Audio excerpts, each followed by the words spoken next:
So we're coming back to our 10 foundational exercises that we began with, but now we're adding on. So we'll take those 30 seconds of traditional exercises that we did before and add on 2 15-second segments. So now we're working for 60 seconds. So we're going to start with our alternating lunge, pressing that foot forward, keeping our chest nice and tall. We've got 30 seconds of this work, working on our balance and stability as we transition from leg to leg. Keeping the body nice and tall. So remember when we're doing lunges, we still want to keep that core engaged. It may not be the first thing that we think about. We want to make sure that we're pushing through that heel, coming back to center, and exhaling as we come to that top position. Keep it moving. Nice. Get ready. That's it. Now we're going to step forward with the right leg and work on a static lunge, lowering and lifting that same side. So our feet are planted. We want to really focus on that front foot, pushing through the heel of the foot and the ball of the back foot. Keeping ourselves centered right in the middle, shoulders back and down. Get ready, switching legs. Take that opposite foot forward, reset, lower and lift. Once again, pushing through the heel of the front foot, ball of the back foot, keeping the shoulders back and down, chest open, and remembering to breathe. That's it.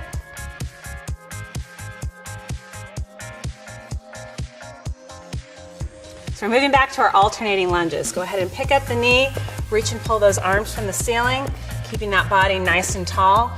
So remember in these time segments, it doesn't matter if we're staying right on a beat, we just want to make sure that movement is continuous.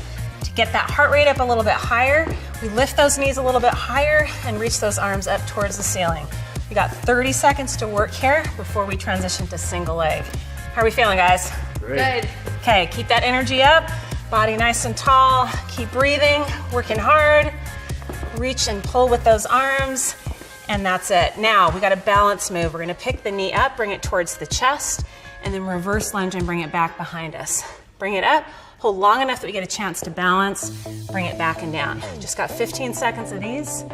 Keep going, up, back, and ready to change. Switching sides, reset, bring that knee into the chest, reverse and back. Same rules apply here. We still want to keep that chest open, making sure that we're moving with a nice tall torso, finding that balance on the top, and that's it.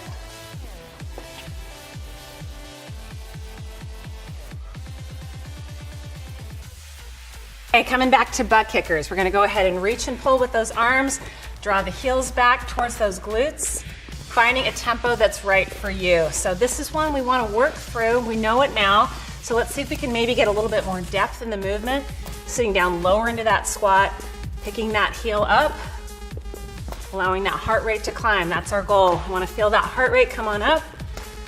Keeping the chest tall, exhaling every time we're pushing up from the ground. How are we doing, team? Good. Nice. There we go. Okay, we're transitioning. Turning to the side, lining up your toe and your heel. This is called a staggered hinge. We're going to lower down, sit back into the hips, squeeze the glutes, and come all the way back. Work back and forth between this. This one we're not going to move very quickly. Feel that stretch in the hamstring, that engagement and squeezing the glutes up on the top. Keep going.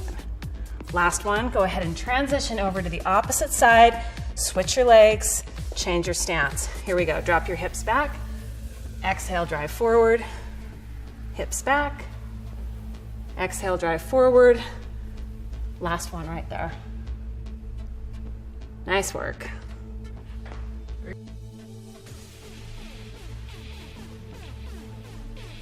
Okay, we're back to squats. Let's take that stance a little bit wider than shoulder width. Plant those feet squarely in the floor, lower and lift. This is going to be our first 30 seconds. So once again, we're finding that range of motion that respects where our knees are. We want to be mindful of a couple things, making sure that as we lower down, our knee is not tracking over our toes. So that same idea of sitting back into the hips, exhaling as we come back up standing, nice and tall every time. Keep that breathing consistent, legs getting fired up, body tall. Now we're transitioning into a pulsing squat. Go ahead and lower down, sink into those hips, and add a little bit of a bounce and movement into that pulse. So you may find that you need to take that pulse up a little bit higher, and that's okay too. We're going to really keep those legs loaded, keep that heart rate up. Are we feeling that intensity? Woo! Yeah. Okay. So it's a big transition between what we were doing before, where we had a little bit of recovery on the top. Now that load stays in the legs the entire time. 3, 2, and 1. Nice.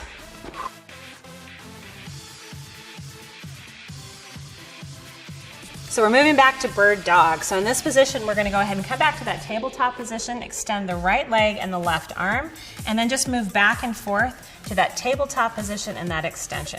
So we're gonna stay on the same side the entire time for this set, continuously moving back and forth, finding that stability in the core, thinking every time when we go to that extended position about drawing those abs in so that that low back is protected.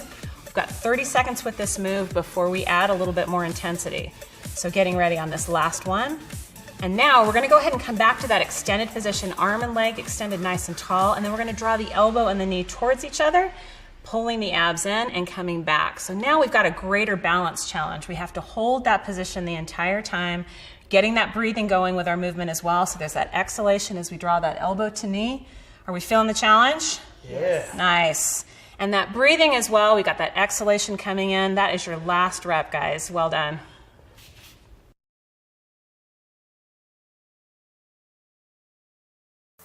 So we're ready to transition to the opposite side. So let's go ahead and extend that left leg out and the right arm. Find that stability first. Go ahead and lower back to tabletop.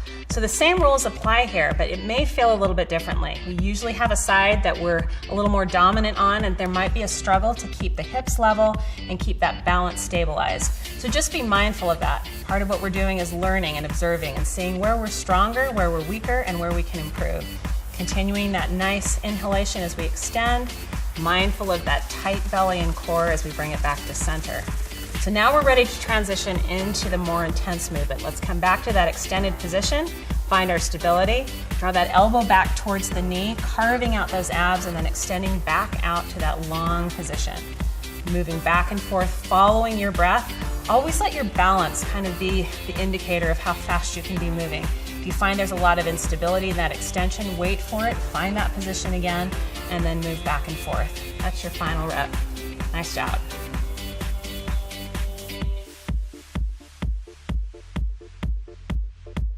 So now we're ready to come back to push-ups. So we've got 30 seconds of push-ups.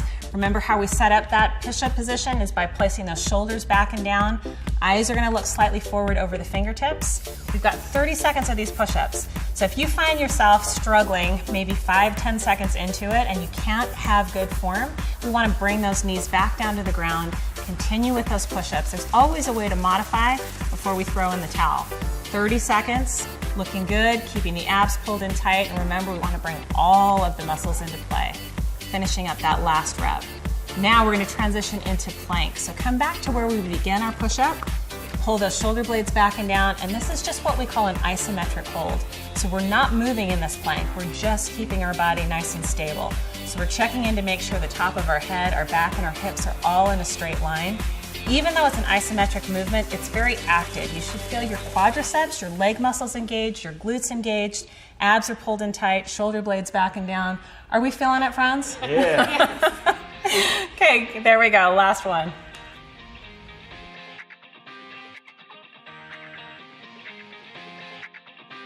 So we're gonna channel that inner superhero, come down to our Superman position, long bodies, push the hips into the ground, and then we're gonna lift the legs and the torso up off the ground at the same time, keeping that transition nice and smooth. So don't need to hold it for too long.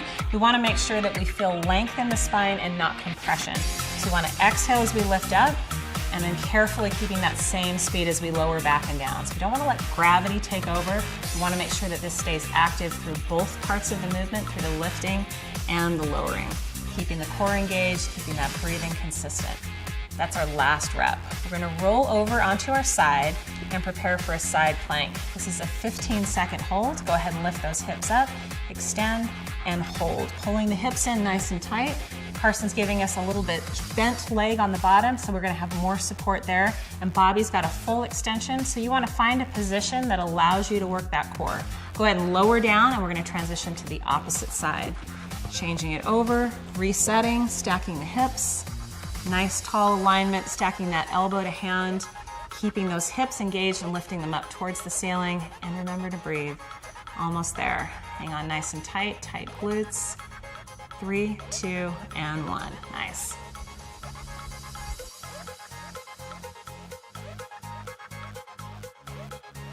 Okay, so now we're going into our reverse crunch. So here we are in that 90-degree angle, knees close to the chest, and we're gonna begin bringing those knees into the chest, letting the hips lift only if we can control the lowering. So remember that when we work movements like this, the lifting and the lowering are both essential to that core work.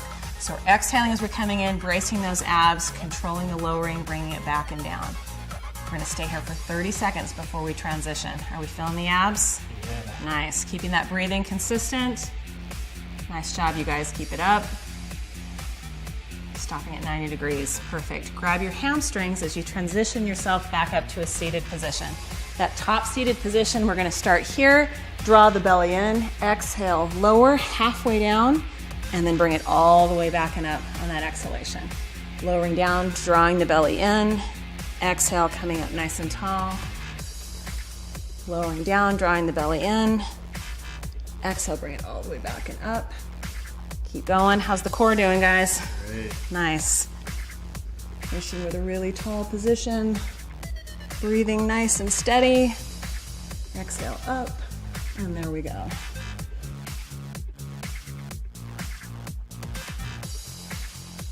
All right, we're back down for inverted bike. So this one, we're gonna bring our knees back up to 90, hands behind our head, and we're gonna bring the opposite elbow to the knee, looking side to side, exhaling every time. So Bobby's transition to a longer lever here. This is gonna be more challenging, but only appropriate for people that feel like they've got that stability in their back. If there's any question at all, we're gonna keep those knees a little bit shorter and just keep that movement controlled. So a bigger range of motion, adding more of a twist, is also gonna add more of a challenge to your oblique muscles along those sidelines. Are we feeling the core light up? Yes. Nice. We're gonna flip over now. It's time to transition into mountain climbers. Setting up into plank position, our hands are directly underneath our shoulders. Now alternate bringing our knees right between our hands as if our hands were goalposts. So there's an exhalation that happens as we drive that knee right between those hands. Nice steady breathing. I can hear you breathing. I know you're working hard. I'm sure you are too. Let's continue that up right to the end. Nice steady movement. Exhale, bring into the center. There we go. Keeping those hips level as well. Feeling the burn. Last one right there, guys. Well done. So this completes our last exercise in this series of 10. We're gonna give ourselves a minute of recovery and then start again from the top for 2 to 3 more rounds. Nicely done.